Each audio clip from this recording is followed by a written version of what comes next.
Wait, it's really no good. Despite my husband's attempt to quickly stand up and stop me, the side dish unexpectedly came to the rescue. With a swift motion, my husband extended his right leg and accidentally stepped on the side dishes, slamming his body onto the floor. Ouch!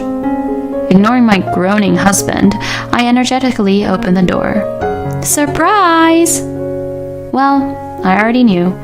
When I saw off the paramedics, I noticed some unfamiliar woman's shoes placed at the entrance. You see, my name is Eleanor, and I work as a manager in a company. I have lived a life solely focused on work until now, but I got married 6 months ago and now live with my husband, Owen. My husband and I are 5 years apart, and I'm the older wife. Our paths crossed 8 years ago. He came to my workplace as a salesperson for a job magazine, eager to make a sales pitch. I still vividly remember that moment. As a recent graduate, he had a nervous expression on his face as he dived into the sales pitch. My husband, who had recently become independent from his senior colleagues, was unsure of whom to approach and appeared flustered at the reception desk. And it happened that I was coincidentally there. I returned from a slightly late lunch to find my husband at the reception desk. "Is there something I can help you with?" Unable to get a response from him at the reception desk and sensing his suspicious behavior, I approached him. I came about the job magazine. Oh, I see. Did your contact person change? Huh? My husband looked bewildered. Being a newcomer, he was eager to knock on the doors of this company. However, job magazine contracts are usually handled by the headquarters of major companies. Unaware of this, he was determined to secure a major contract. Unfortunately, he ended up coming to the company where I work, which is a subcontractor. When I explained this to him, his face turned beet red. I'm sorry. Oh, no, not at all. I believe that kind of enthusiasm is really important in your work, you know. Good luck with everything. Thank you very much. At that moment, I found my husband so fresh and adorable. Or so I thought. But there was no romantic feelings involved. I simply thought he was cute as a newcomer. So I completely forgot about this exchange at the time. Fate is an unpredictable thing. It honestly slipped my mind how much time had passed since then. But my husband and I unexpectedly ran into each other at a store near the company. Yes, I had forgotten about the interaction with my husband at that time. I appreciate your help back then. Huh? At your company's reception. Oh, right. How have things been since then? Yes, there are still many difficult things, but I'm somehow managing and doing my best. We engaged in casual conversation and then headed home, but we continued to run into each other several times at that convenience store. We exchanged contact information, and I was probably the first one to become aware of each other as potential romantic interests. I really wanted to support him in his clumsy but hard work. However, what still concerned me was the fact that he was 5 years younger. Although I had feelings for him, I couldn't clearly express those feelings. It was at that moment when he asked me to be in a relationship, and I gladly accepted without any hesitation.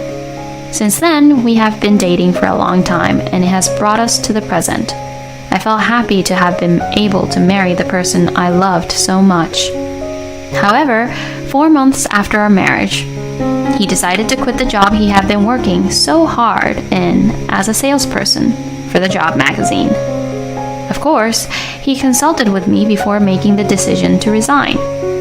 No matter how hard you work as a subcontractor, you can never see a clear future. While he works as a salesperson for the job magazine, he is not an employee of the company that publishes the magazine. He is actually an employee of a company approved to conduct businesses as a subcontractor for the major company. I knew from the beginning of our relationship that he was a subcontractor. However, it was after we got married that he started expressing these concerns. In that aspect, Eleanor, you're in a better position. You have a stable job as a proper employee. I find myself at a loss for words during moments like these. He's a full-time employee of the company, and I'm sure he's in no different position than I am. Since the change in department heads, I'm really struggling. The quotas have become more demanding, and lately, I haven't been able to meet them. I'm constantly getting scolded by the department head. I see. What if you try a different approach? That's what the department head also mentioned. So you're still a manager, Eleanor. Did you forget how it feels to be in a lower position? In the end, no matter what I say, it doesn't seem to reach my husband, who has fallen into a negative mindset. Lately, my husband has been like this all the time. Honestly, I was tired of this atmosphere. I want to quit my job. I couldn't affirm or deny those words. I thought that if it meant being liberated from this negative period, it might be worth considering and accepting. From now on, I'm thinking of being a full-time house husband. Eleanor, you enjoy your job, don't you? I'll put more effort into taking care of the household tasks in return. However, there were some words he said that I found hard to understand. Can someone who has never really done household chores suddenly be able to handle them? It seemed like he was underestimating the work involved in managing the household. Certainly, there is a difference between working outside the home and taking care of the household. But managing the household encompasses providing food, clothing, and shelter, and it's a demanding job. I honestly struggle with household chores, and I have deep respect for those who can smoothly handle them. I wonder if he can handle all of that. It's a significant doubt. Household chores. Have you ever done them before? Oh, and you were living with your parents until you married me, right? Besides, even after we got married, I was the one doing the household chores, right? I don't mind. It's just household chores. Just household chores? Those words really bothered me. Just? It's not something that simple. It's okay, it's okay. Being a full-time house husband is just the right kind of job for me. I can't help but feel that my husband's remarks are belittling the role of a house husband. It didn't sit well with me. We owe our ability to live our lives to this point to the foundation provided by our parents. My family, specifically, my father worked outside the home to earn a living while my mother took care of the household. It was the collaboration of my parents that made me who I am today. Both are important jobs that must not be lacking. My husband seemed as if he didn't get that. Eleanor, you think I can't do it, don't you? That's not true at all. I was just a little unsure. You know, I've never seen you doing household tasks before. We won't know until we try, right? Are you already doubting me before I even start? It's not exactly like that. However, I've seen many junior colleagues at work over the years. Most new employees are full of enthusiasm, but as they get more accustomed to their work, some of them start cutting corners. But they lack experience. That's why they sometimes overlook the areas where corners can be cut, which can lead to significant mistakes. And they all have something in common. At first, they are all eager and say, "I'll do my best." You won't know until you try, is their emotional appeal. I see my husband doing the same thing right in front of me. I can't help but have a bad feeling about it. But this is not a workplace, it's our home. Since it's our family, I wanted to believe in his motivation. So I agreed to my husband resigning from his job under the condition that he takes care of the household. For the past week, my husband has been working hard, despite being unfamiliar with it. I can see a bit of dust in the corners, but I won't point it out. Since he's making an effort, I believe it's the time to encourage and support him. In the midst of all this, my husband mentioned wanting to attend cooking classes. I want to improve my cooking skills and treat you to delicious meals, Eleanor. Thank you. Do your best. I agreed without hesitation. I was happy to see his enthusiasm. I believe that this expense should be spent without hesitation. However, after attending cooking classes for 3 weeks, he started expressing complaints. Even when I come home tired from work, All that's prepared on the table is convenience store lunches. Hey, what have you been doing during the day? I couldn't stay silent anymore after a week of continuous convenience store meals. I've been studying cooking. I don't see any results though. I'm tired, so there's nothing I can do about it. I understand. Working can be tiring sometimes. Are you tired for a whole week? If it were just a few days, it would be understandable, but this seems like a complete mess. You don't understand anything, Eleanor. You have no idea how difficult household chores are. I do understand. That's why I've been expressing my gratitude all along. But it's actually me who's doing it. You're all talk, Eleanor. I felt incredibly angry. What was the point of that discussion we had? Well then, don't do the housework anymore. Huh? Owen's eyes are sparkling with excitement. He really reminds me of those juniors at the company who only talk big. Are you serious? Yeah, because you can't do it, right? I guess it's not for me. Trying it out made me realize that. Oh well, in that case, I'll take care of the housework.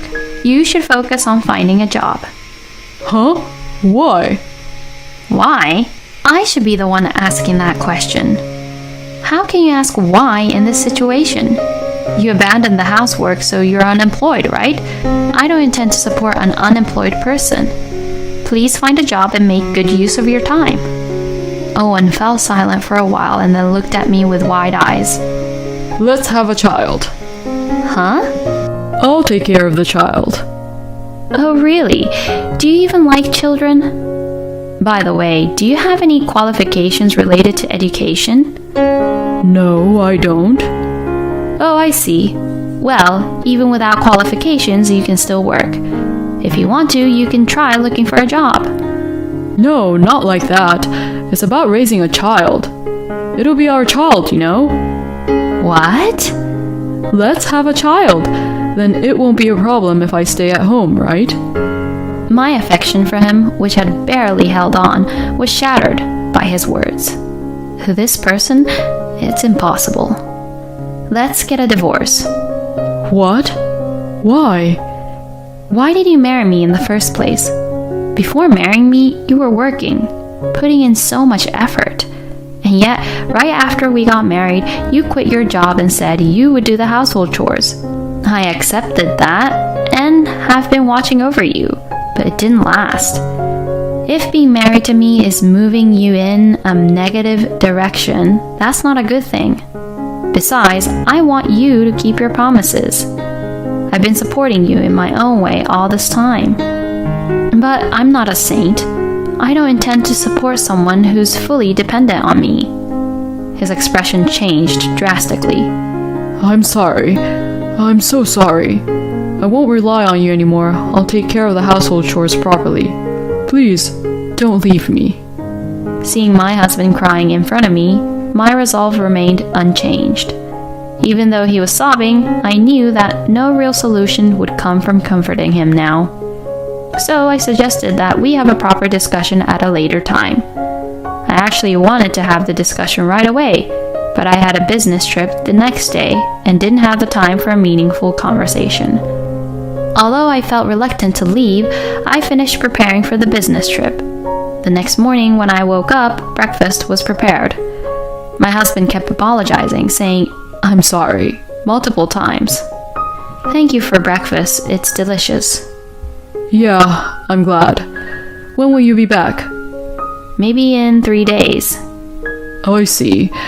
I'll take care of things at home properly. Take care on your business trip, okay? Yeah, thank you. In front of me is a husband who seems completely heartbroken. It would be a lie to say that my heart is not swayed by his appearance. However, no matter how complicated my personal life may be, I won't let it affect my work. I mentally switched gears and headed to my business trip. I had planned to have meetings spread out over 3 days, but one of the client's representatives fell ill, so the meetings were canceled on the second day. I ended up coming back home one day early. I thought about contacting my husband to let him know about the change in plans, but considering the tension between us, I decided to just inform him that the schedule had changed. I was worried that it would further unsettle him. With that in mind, I purchased a ready-made meal and returned home. "I'm back." There was no response when I called out at the entrance. The house was completely dark. Maybe he's not home. I walked towards the living room without turning on the lights, and as I opened the door to the living room, there was a loud noise. What? I quickly turned on the lights to find my husband wearing only his underwear collapsed on the floor. "Hey, Owen?" It was my first experience of feeling completely blank in my mind. I hurriedly approached the living room. What should I do? An ambulance. I quickly called an ambulance. While waiting for them to arrive, I kept calling my husband's name desperately, but he remained unconscious. Afterwards, the paramedics arrived and tried to communicate with my husband, but there was no response. Please accompany us. Understood. I was in a state of panic. Oh, I dropped a few side dishes there. Please be careful. I called out to the paramedics to prevent them from slipping on the side dishes I accidentally dropped in a moment of panic, but the scattered side dishes were also at my feet. As I stepped on them and lost my balance, the phone I was holding flew into the air and fell forcefully towards my husband. Did I just hear a voice? I unintentionally made eye contact with one of the paramedics. I gently peered into my husband's face and realized something. Perhaps the paramedics are thinking the same thing. I apologize. Huh? Oh. You can go home now, it's fine. Ah, I see. Yes, I'm truly sorry for causing a disturbance. Oh, no worries. Well then, we'll take our leave. They lowered my husband from the stretcher and left the house. I saw them off to the front door. Then something caught my eye. I truly felt sorry. I apologized to the paramedics as well, but if there were people who truly needed them while they were tending to my husband, then what my husband did would be a grave offense. I couldn't forgive it from the bottom of my heart. My husband, wearing nothing but his underwear, was lying on the floor. The season was approaching winter. Surely it must be very cold like this. Wake up quickly. Why did you do such a thing? There was no response from my husband. Hello, Mr. Feigned Illness? Achoo! You don't sneeze when you're unconscious, right? Wake up already. He seems to have quite the resilience. Ah, that's right. I should dress you in clothes, or you'll be cold. Let me bring some clothes. As I tried to get up and head to my husband's room, something wrapped around my leg. No! My husband was desperately grabbing on to my leg. Oh, is the fainting act over? Absolutely not, because it's no good. What is it? Don't come into my room. Why not? Sir? It's a surprise. I'm preparing a lot of things for you, Eleanor, when you come back tomorrow. Don't look. Then it's a surprise for now. Wait, it's really not allowed. As my husband hurriedly got up and tried to stop me, the side dishes came in handy. With a swift motion, my husband extended his right leg and accidentally stepped on the side dishes, slamming his body onto the floor. Ouch. Ignoring my writhing husband, I forcefully opened the door. Surprise! I already knew. When I saw off the paramedics, there were unfamiliar woman's shoes placed at the entrance. Are you my husband's affair partner? It's not an affair. We're serious, but... Oh, even though you're serious, you were instructed to hide, right? It's to keep me from getting involved. Is that so?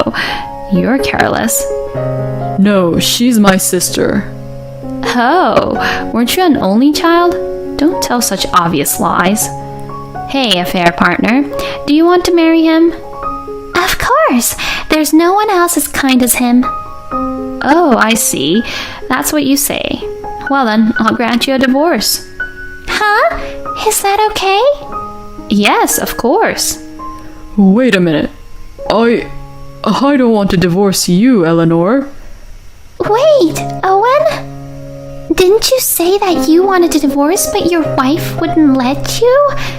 Wasn't that what you said? Isn't it contradictory? Hold on. Just shut up already. You're obviously just a fling for me. I like older women who have their own income. You can't support an easy life like mine. Seriously, just shut up, you idiot. How cruel! You deceived me. It's the foolish one who gets deceived. She is sobbing. Well, there's no room for sympathy, though. That's right, it's the foolish one who gets deceived. Eleanor, yeah, that's right. I'm sorry about this time. I was lonely and ended up playing around, but you are my true love, Eleanor. No, I'm also one of those who got deceived by you. So you wanted to marry a financially stable older woman to have an easy life, didn't you? Huh? Did I say something like that? Oh no. Don't you remember the insults you hurled at your affair partner? You said them right in front of me. I have also woken up. I will divorce you. Of course, as you are the one at fault, I will seek compensation from you. I don't need someone in my life who pretends to faint to cover up their own affair. There is nothing left to hesitate about. Wait a minute. If you're gone, how am I supposed to go on living? Work. Huh? Work and take care of yourself on your own. Wait.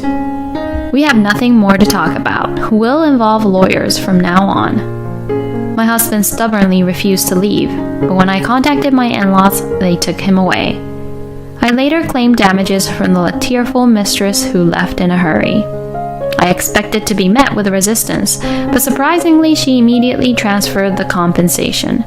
She returned to our house with her parents, bowing and apologizing on all fours. Well, she must have believed my husband's lies. Cheating is not commendable, but thanks to her, I'm grateful for having an advantageous position in the divorce proceedings with my husband. If she truly reflects on this matter, I hope she learns from it in the future. About a month after that incident, I divorced my husband. He stubbornly resisted until the end, but my father-in-law silenced him under a reign of fear. He was a foolish man who committed infidelity, but my in-laws are very sincere people. They also managed to defeat him when he greedily demanded a share of the assets. Well, considering we were married for a short time, the issue of asset division doesn't really matter much. It's really insignificant in the grand scheme of things. In the end, my ex-husband handed over $3,000 from his savings as compensation, and we reached a settlement.